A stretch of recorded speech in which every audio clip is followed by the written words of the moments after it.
57. High and Low Brows.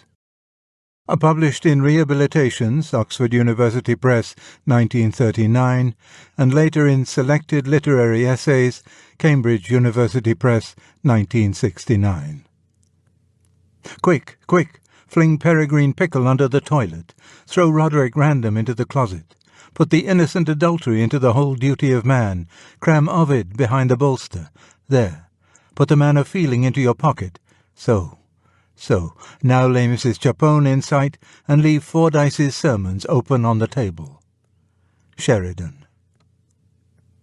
Aristotle often begins his argument with what he calls an isagogy, a collection of instances which is not, if I understand the matter, intended, like Mill's induction, to prove a general principle, but merely to open our eyes to it. The following instances are meant to form such an isagogy. 1. Not many years ago, a lady whose studies I was attempting to supervise propounded a literary theory of general application which I found myself unable to accept. Applying the elenchus after my fashion, I inquired whether her theory would cover the tale of Peter Rabbit. After a silence of some minutes, she asked me if I thought there was any use in introducing such an example into a serious literary discussion. I replied that Peter Rabbit was a book, and certainly not so bad a book that it could be left outside the classification literature. The lady, who is as honest as she is learned, and whom I mention here with all respect, was not prepared to call Peter Rabbit bad. Trivial was the word she finally fixed on. But she was quite sure that doctrines about literature need not apply to it. 2. I have heard of a preparatory school where the library regulations divide the contents of the library into two classes, good books and books. The boys are allowed to take out 2 good books for every 1 book.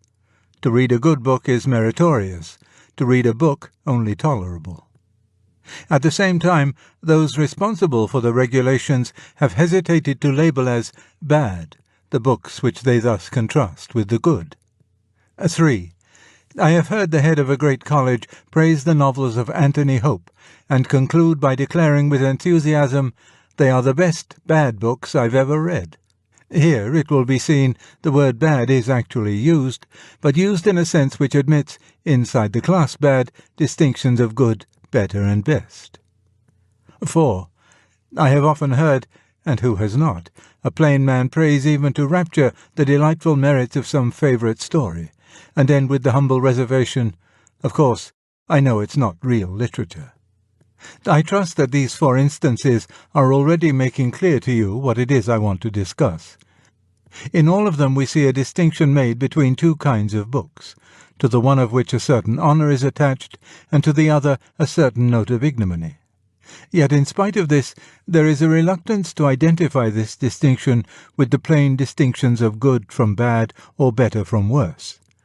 Those who uphold the distinction prefer to call the inferior class popular, common, commercial, cheap, trashy, or the like, and the superior class literary, classical, serious, or artistic. In our own time, the 2 odious adjectives, lowbrow and highbrow, have been introduced as the names of the 2 classes, and bid fair to oust all their rivals.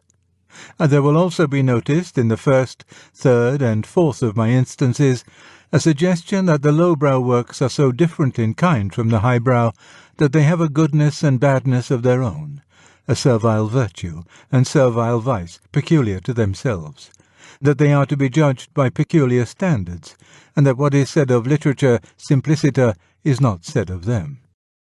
Now it seems to me that in this popular distinction there is some confusion between degrees and kinds of merit.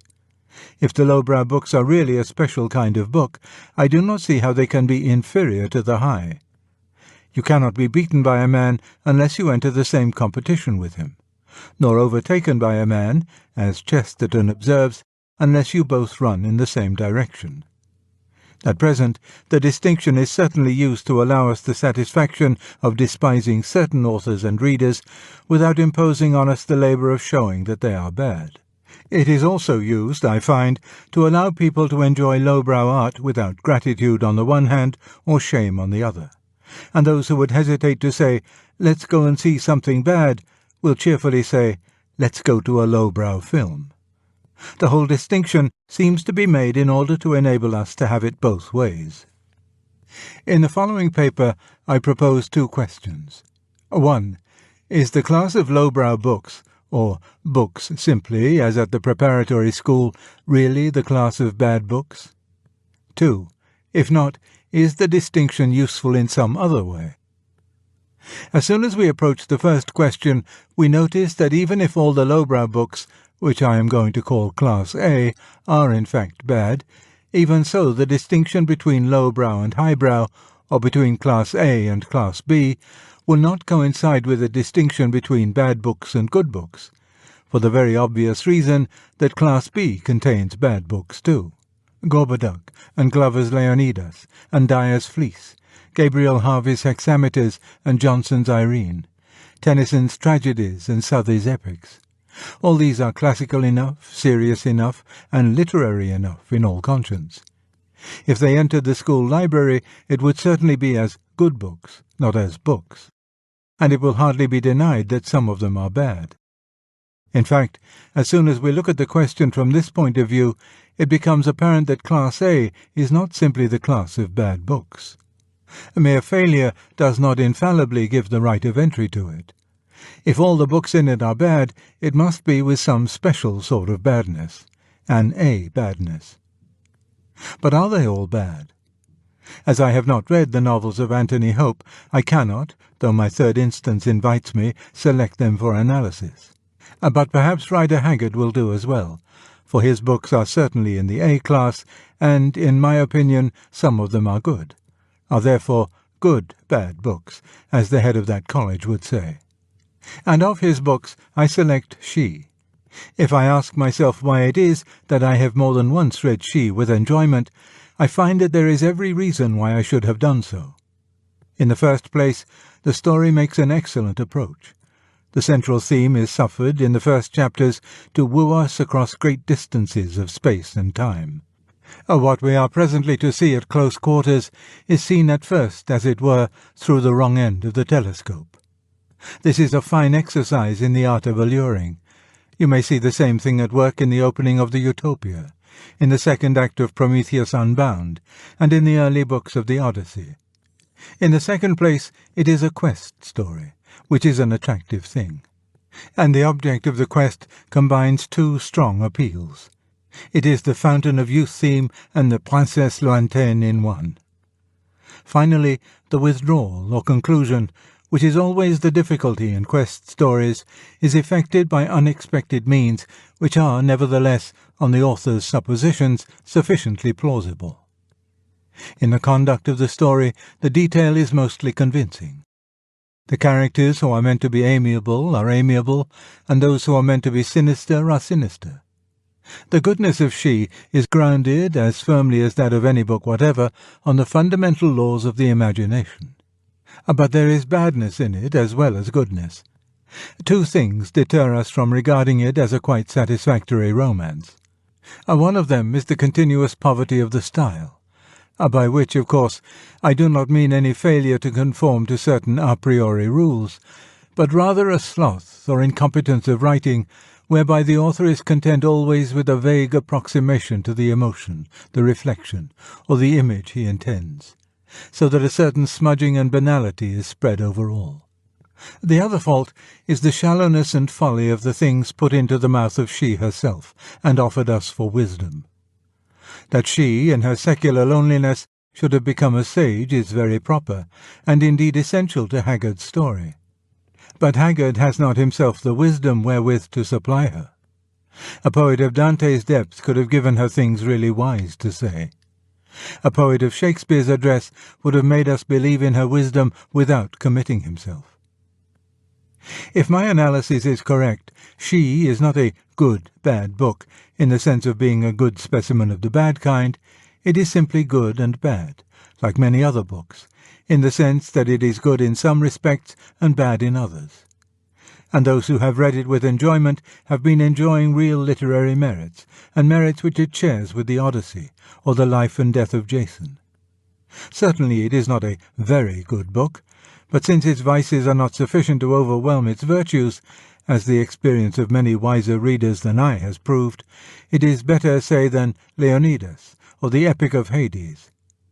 In other words, this book of the A class is better than some books of the B class.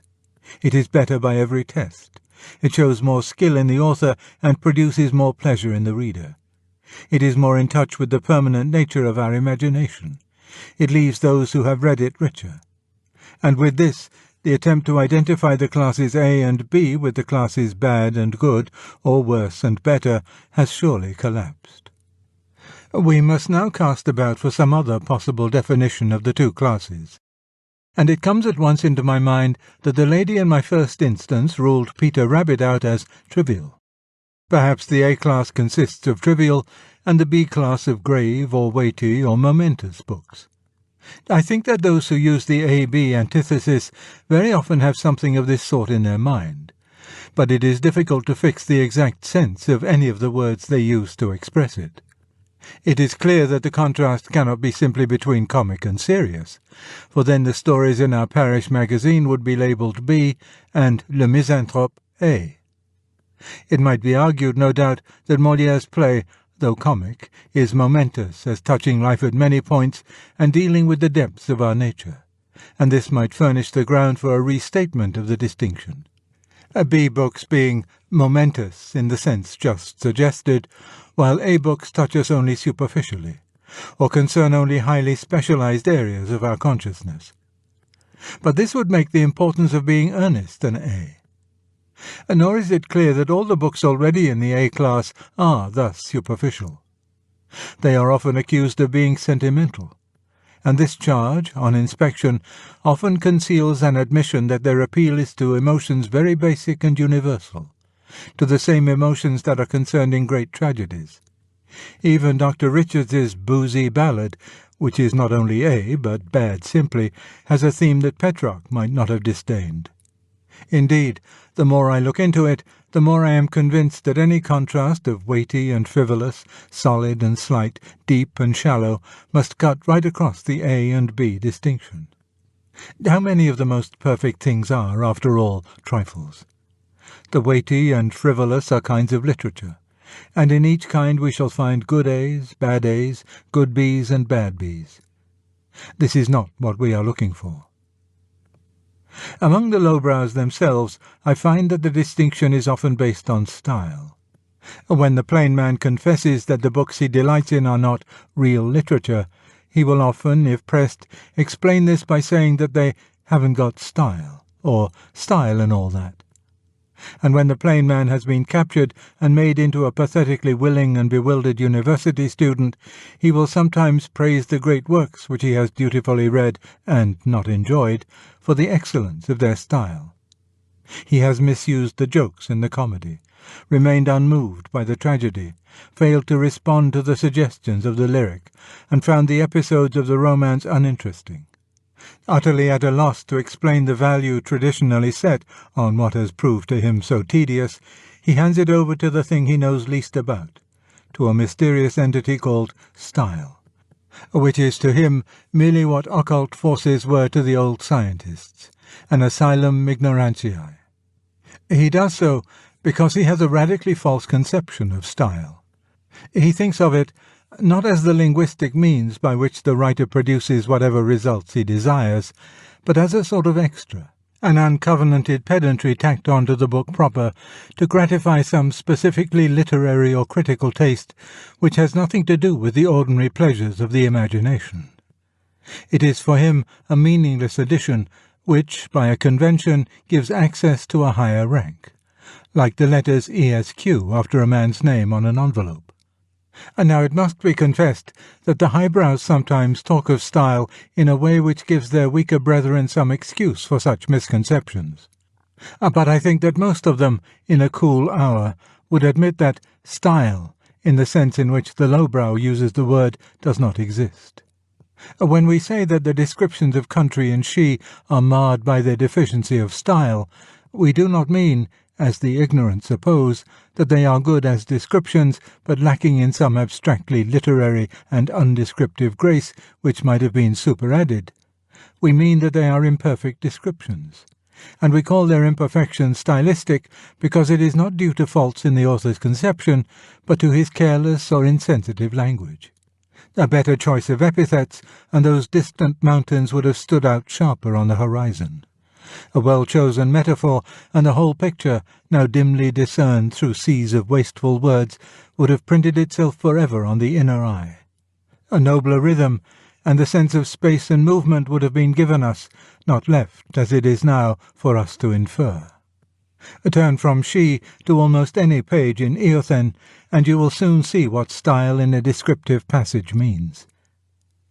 There is no class of books which can be good in their own way, without bothering about style. There are books in which what the author is saying imperfectly, partly failing to say, is sufficiently interesting to keep us reading in spite of his failure. Though he has done only half his work, we are content to do some of it for him. Such books are books defective in style. And they do not come only in Class A. Scott, Dickens, Byron, Spencer, Alarnus, and Apuleius have detestable faults of style, but they are usually put in Class B. St. Paul, despite some passages of striking beauty, seems to me to write badly, but he is hardly an A. And I have found in the style of Donne, Chapman, Meredith, Saintsbury, and others, obstacles to the enjoyment of what they have to give me as great as those I find in Rider Haggard. It is not important here that any reader should agree with the instances I am choosing. What matters is the recognition that badness of style, like triviality, will be found in B books. It cannot be made the basis of a dichotomy between two kinds of book. Another common way of using the distinction tends to fix on popular as the best adjective for Class A. Popular art is supposed to aim at mere entertainment, while real or serious art aims at some specifically artistic or aesthetic or even spiritual satisfaction. This is an attractive view because it would give those who hold it a ground for maintaining that popular literature has its own good and bad according to its own rules, distinct from those of literature proper. The popular novel aiming only at passing the reader's time. The popular comedy content to raise a laugh and be forgotten. The popular tragedy, which only wants to give us a good cry, would have their low, separate, legitimate places.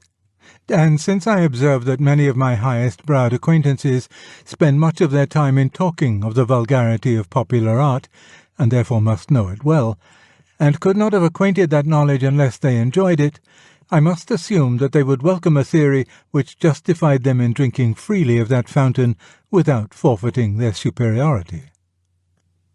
But there is a troublesome difficulty in this form of the distinction.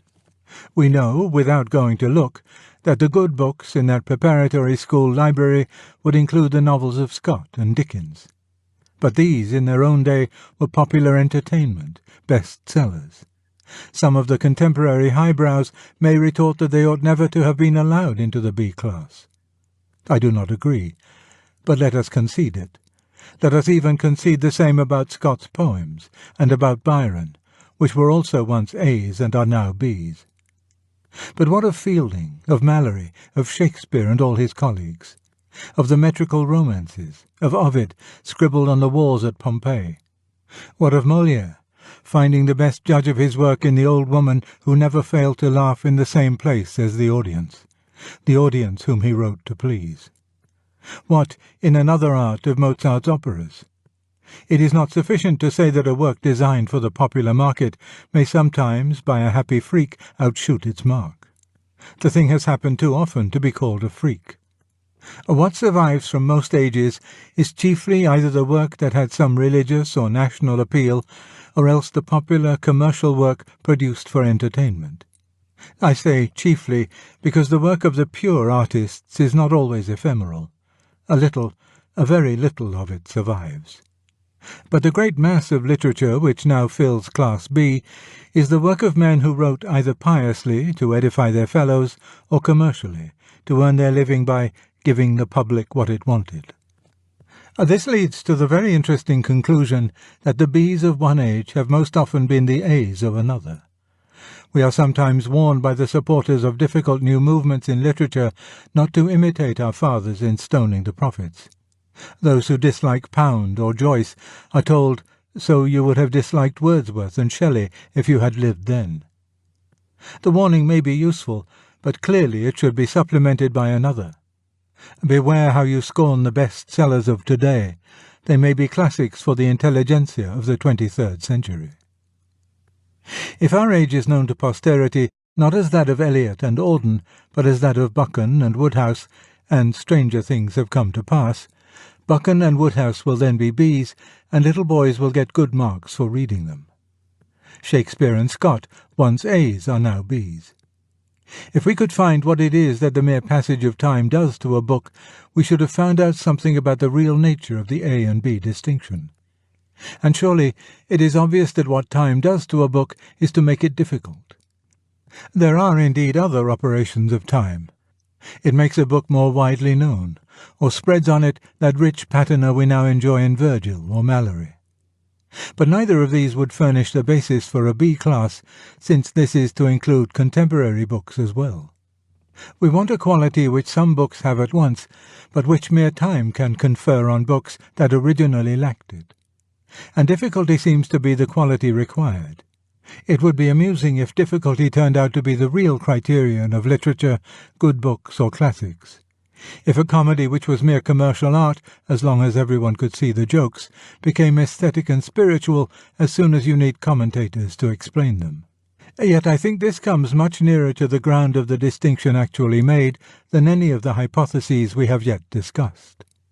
A distinction simply between easy and difficult books is a reasonable one, and it is certainly better to be able to enjoy both kinds than to be limited to the easy. A man who has hitherto relished only the easy and now learns to relish the difficult as well may properly be said to have improved his taste, for enlargement, other things being equal, is improvement. But there is a great difference between improvement in this sense, the mere enlargement of a taste which may already have been perfectly good within its own limits, and improvement in the sense of correction or of conversion from the bad to the good. There is also a great difference between the easy and the bad. No book can be bad because it is easy, or good because it is hard. A book may be bad because it is hard. If ease and difficulty is the real antithesis behind the A and B distinction, then the distinction is being widely misused. And from the true premise, it is better to advance to the difficult books without leaving the easy ones, if you can. Some draw the false conclusions that the difficult books are better and that you can advance to them only by leaving the easy ones behind. We shall see presently the psychological causes of this error. Closely connected with this form of the distinction is that other which makes vulgarity the criterion of an A book.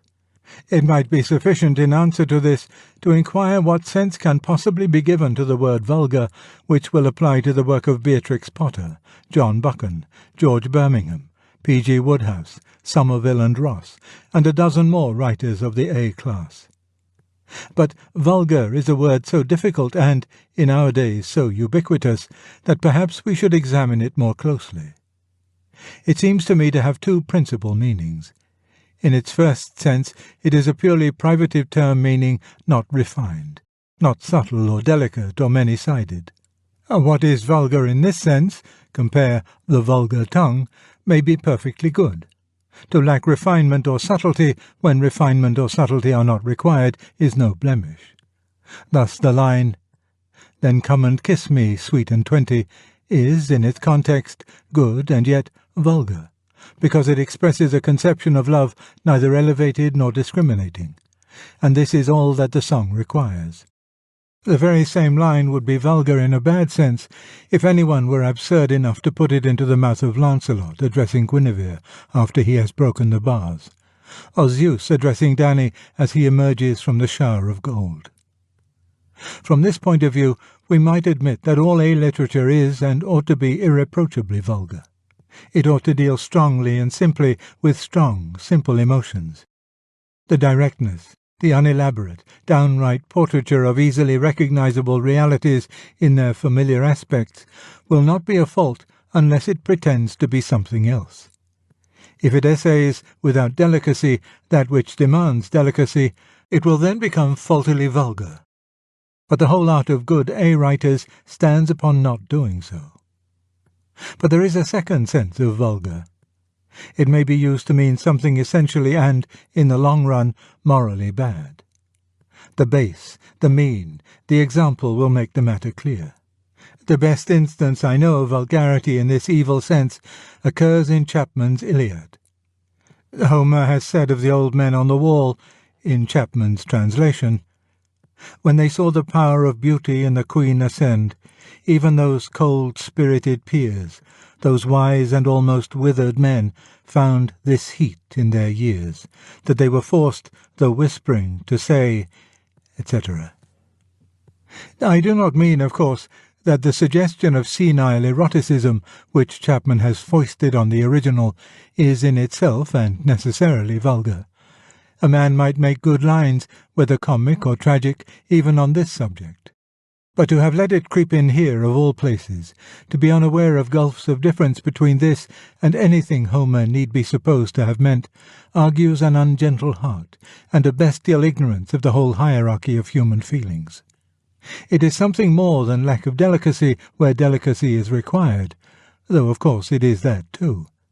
It is a fatal unconscious welcome held out to the lower, when the lower has offered to usurp the place of the higher, a downward appetite to mix with mud. And we cannot here avoid such words as lower and higher, for vulgar, in its deeper sense, is really a term of moral reproof. It has nothing to do with the distinction of popular and classic. It is low hearts and not low brows that are vulgar. We have now made a fairly determined effort to find some useful meaning for the separation of literature into the two classes of classical and popular, good books and books, literary and commercial, highbrow and lowbrow, and we have failed. In fact, the distinction rests upon a confusion between degrees of merit and differences of kind. Our map of literature has been made to look like an examination list. A single column of names with a horizontal line drawn across it, the honour candidates above that line and the pass candidates below it. But we ought rather to have a whole series of vertical lines representing different kinds of work, and an almost infinite series of horizontal lines crossing these to represent the different degrees of goodness in each kind. Thus, Simple Adventure Story is a vertical line with the Odyssey at the top and Edgar Wallace at the bottom. Rider Haggard, R.L. Stevenson, Scott, William Morris will be placed on horizontal lines crossing Adventure Story at such heights as we may decide. A Psychological Story is a separate column, with its own top, Tolstoy or another, and its own bottom. With such a picture in our minds, we should avoid the confusion of those who say to a boy, "You should not read trash like King Solomon's Mines. Try Meredith." Such an exhortation urges him at once to move horizontally, from one kind to another, and vertically, from the less good to the better. But you are also doing something worse. You are instilling into his mind a notion, often henceforward indelible, that the pleasure he already has in not very good books is of a quite different nature from anything he is to expect in real literature, that the latter is something to be read in school, an affair of marks and school certificates and conceit and self-improvement. I believe that this misconception is likely to grow, and to be one day no longer confined to schoolboys. There are many circumstances which encourage it. Until quite modern times, the reading of imaginative literature in a man's own tongue was not regarded as meritorious. The great authors of the past wrote to entertain the leisure of their adult contemporaries, and a man who cared for literature needed no spur and expected no good conduct marks for sitting down to the food provided for him. Boys at school were taught to read Latin and Greek poetry by the birch, and discovered the English poets as accidentally and naturally as they now discover the local cinema. Most of my own generation, and many, I hope, of yours, tumbled into literature in that fashion. Of each of us, some great poet made a rape when we still wore Eton collars. Shall we be thought immodest if we claim that most of the books we loved from the very first were good books, and our earliest loves are still unrepented? If so, that very fact bears witness to the novelty of the modern situation. To us, the claim that we have always liked Keats is no prouder than the claim that we have always liked bacon and eggs. For there are changes afoot. The growth of English schools at universities, the school certificate, and the educational ladder, all excellent things, may yet produce unexpected results. I foresee the growth of a new race of readers and critics to whom, from the very outset, good literature will be an accomplishment rather than a delight, and who will always feel, beneath the acquired taste, the backward tug of something else which they feel merit in resisting. Such people will not be content to say that some books are bad or not very good. They will make a special class of lowbrow art, which is to be vilified, mocked, quarantined, and sometimes, when they are sick or tired, enjoyed. They will be sure that what is popular must always be bad, thus assuming that human taste is naturally wrong, that it needs not only improvement and development, but veritable conversion. For them, a good critic will be, as the theologians say, essentially a twice-born critic, one who is regenerate and washed from his original taste. They will have no conception, because they have had no experience, of spontaneous delight in excellence. Their good taste will have been acquired by the sweat of their brows. Its acquisition will often, and legitimately, have coincided with advancement in the social and economic scale, and they will hold it with uneasy intensity. As they will be contemptuous of popular books, so they will be naively tolerant of dullness and difficulty in any quack or sloven who comes before them with lofty pretensions. All literature having been as hard to them as that, so much an acquired taste, they will not see the difference. They will be angry with a true lover of literature who does not take pains to unravel the latest poetical puzzle and call him a dilettante. Having obtained the freedom of Parnassus at a great price, they will be unable to endure the nonchalance of those who were free-born. The cure for this is not to remove the educational ladder, the English schools, nor the certificate examinations. If the danger is recognized, it can be combated by teaching and by criticism at every point. Those in the predicament I have described can combat it in themselves if they will. A very little attention will soon discover in any lowbrow book what is really good and really bad, and will show us the very same kinds of goodness and badness in books that are not lowbrow. A little patience, a little humility, and all will be well. It is the vanity of new acquisitions and the lazy desire for over-simplification which threatens to impound 100 books, some irredeemably bad, some exceedingly good, in a class which can be dismissed from criticism. A man ought not to be ashamed of reading a good book because it is simple and popular, and he ought not to condone the faults of a bad book because it is simple and popular. He should be able to say, altering the names to suit his own judgment, I read Buchan and Eliot for the same reason, because I think them good. I leave Edgar Wallace and Ezra Pound unread for the same reason, because I think them bad. It is by no means for the protection of bad books that I wish the distinction of high and lowbrow abolished. That distinction itself protects bad books. As it robs excellent A books of deserved praise, it teaches its victims to tolerate bad A books. Why was Dr. Richards reading a bad book when he had influenza? Was it not that in his illness he needed an easy book, and having lumped all easy books together as contemptible, he made no further distinctions? That is the usual result of having a pariah class. Slavery, while depressing the slave of noble character, allows the vile slave liberties never conceded to the free servant. Those who most despise the class from which prostitutes are recruited are not necessarily those who abstain from fornication. And indeed, I am often shocked at what slips out sometimes about the recreational reading, the off-duty intellectual amusements of those who are sternest in their contempt for popular art, and demand least pleasure of the art they approve.